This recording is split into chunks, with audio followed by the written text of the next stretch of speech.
क्या हमारा Indian culture नग्नता और फूहड़ता को बढ़ावा देता है, उसे सर्वश्रेष्ठ मानता है? नहीं। तो आज मेरा सवाल जो है उन तमाम बेटियों, माताओं, बहनों सभी से है, उन तमाम महिलाओं से है जो खुद को आधा नंगा करके या तो आप सोशल मीडिया पर खुद को परोस रही हैं या बाजार में या परिवार के बीच में सो कॉल्ड ट्रेंड के चक्कर में लोग ऐसा कर रहे हैं। हम उस देश से आते हैं जब पूरे विश्व में लोगों को ठीक से कपड़ा पहनना नहीं आता था, लोगों को खाना पीना नहीं आता था। हमारे देश ने, हमारे इस धरती ने इतनी बड़ी फिलॉसफी दे दी, इतने सारे ग्रंथ रच लिए गए, उपनिषद जैसी बड़ी फिलॉसफी हमारे देश ने, हमारे इस इंडिया ने दिया है। हम क्यों नहीं उस चीज को ट्रेंड बना दें? जरूरी नहीं है कि अगर कोई नंगा होकर घूम रहा है और वो ट्रेंड चल चुका है तो हम भी नंगे होकर घूमे just for some views and likes. नहीं, ऐसी पब्लिसिटी किस काम की जो आप अपनी मर्यादा को ही तोड़कर करें। मर्यादा में रहकर भी आप आगे बढ़ सकती हैं। आपके इतिहास में गार्गी, मैत्रेय, कपाला, घोषा, नीमावरी, शिक्ता, लोपामुद्रा, ना जाने ऐसी कितनी विदुषियां भरी हुई है हमारे इतिहास में, और आज हम उनको पढ़ते हैं। क्यों? क्योंकि वो विदुषियां हुई। उन्होंने ऐसे ऐसे ग्रंथों की रचना कर दी जो शायद कोई सोच भी नहीं सकता था उस समय में। सच कहूं तो आप बिल्कुल भी, अगर आप नंगी होकर घूम रही हैं, छोटे छोटे शॉर्ट्स पहनकर अपने पिता, अपने ससुर के सामने घूम रही है, अपने माता, बहन, भाई, जिसके भी सामने घूम रही है, तो you are not educated, you are just a literate person.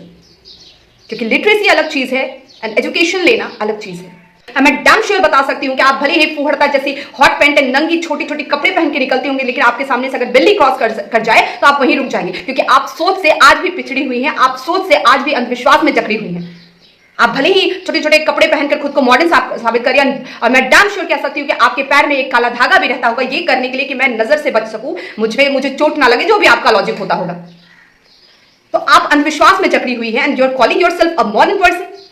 Just आपने एक नंगी पुंगी ड्रेस पहन ली और आप अपने आप को बहुत ही ट्रेंडिंग एंड बोल्ड समझ रही हैं, तो बहुत गलत फहमी में है आप। अगर आपके हिसाब से आप अंग प्रदर्शन करके छोटे छोटे कपड़े पहन के बहुत ही मॉडर्न लग रही हैं, तो फिर रानी लक्ष्मीबाई कौन थी? आपके हिसाब से तो वो बहुत ही पिछड़ी होंगी, महिला होंगी, क्योंकि वो तो शॉर्ट पहनती नहीं थी। वो रानी लक्ष्मीबाई वो महिला थी जो रण क्षेत्र में, जो युद्ध क्षेत्र में कूद पड़ी थी मर्दों से लड़ने के लिए। क्या पहना था उन्होंने? कोई हॉट पैंट, कोई शॉर्ट?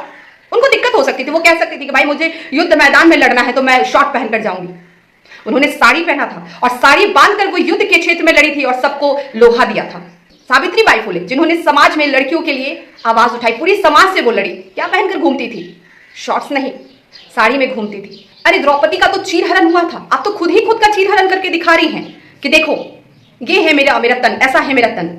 आप तो एक एक करके दिखा रही हैं। एंड क्यों? Just for some likes, just for some views and just for some publicity. What the rubbish is this?